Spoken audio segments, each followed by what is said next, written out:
Air India విమానంలో సాంకేతిక సమస్య తలెత్తింది. దీంతో టేకాఫ్ అయిన కాసేపటికే తిరిగి ఢిల్లీలో విమానం ల్యాండ్ చేశారు.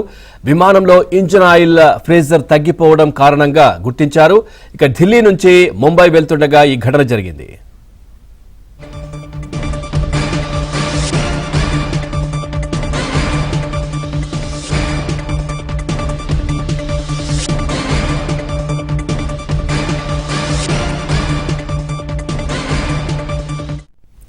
ఎయిర్ ఇండియా విమానంలో సాంకేతిక సమస్య తలెత్తింది. దీంతో టేకాఫ్ అయిన కాసేపటికే తిరిగి ఢిల్లీలో విమానం ల్యాండ్ చేశారు. విమానంలో ఇంజిన్ ఆయిల్ ప్రెజర్ తగ్గిపోవడం కారణంగా గుర్తించారు. ఢిల్లీ నుంచి ముంబై వెళ్తుండగా ఈ ఘటన జరిగింది. దీనికి సంబంధించి మరింత సమాచారాన్ని మా ఢిల్లీ కరెస్పాండెంట్ సతీష్ అందిస్తారు. సతీష్, పూర్తి డీటెయిల్స్ ఏంటి?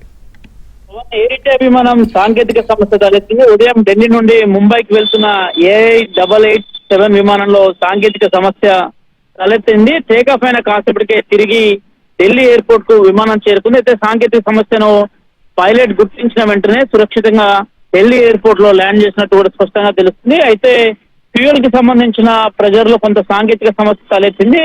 మొదట విమానం టేకాఫ్ అయిన సందర్భంలో ఎక్కడా కూడా ఎలాంటి సమస్య రాలేదని చెప్తున్నా, కానీ విమానం కాసేపటికి ప్రయాణం స్టార్ట్ అయిన కాసేపటికి కొంత ఇబ్బంది ఎదురైందనేది దాని టెక్నికల్ సమస్యను వెంటనే గుర్తించి నేరుగా తిరిగి ఢిల్లీ ఎయిర్పోర్ట్ లోనే ల్యాండ్ చేయడం కూడా సురక్షితంగా పైలట్ ల్యాండ్ చేయడం జరిగింది. మరోవైపు ప్రయాణికులు సిబ్బంది విమానం నుంచి దిగి సురక్షితంగా బయటకు వచ్చారని కూడా ఎయిర్ ఇండియా ప్రతినిధి కూడా స్పష్టం చేయడం జరిగింది. వరుస ఘటనలతోనే ఎయిర్ ఇండియాలో అనేక సమస్యలు తలెత్తున్నాయి. తాజాగా కొంత సాంకేతిక సమస్య రావడంతోనే ప్రయాణికులంతా కూడా ఊపిరి పీల్చుకోవాలని చెప్పాల్సింది. ప్రస్తుతానికి ఢిల్లీ ఎయిర్పోర్ట్ లో విమానం ఉంది. విమానాన్ని క్షుణ్ణంగా తనిఖీలు కూడా నిర్వహిస్తున్నారు. సాంకేతిక సమస్య అప్పుడప్పుడు తలెత్తినప్పుడు కూడా ఈ రోజు కొంత ఫ్యూయల్ కు సంబంధించిన సమస్య తలెత్తిందనేది కూడా కొంత ప్రాథమిక అంచనా కూడా వేస్తున్నారు.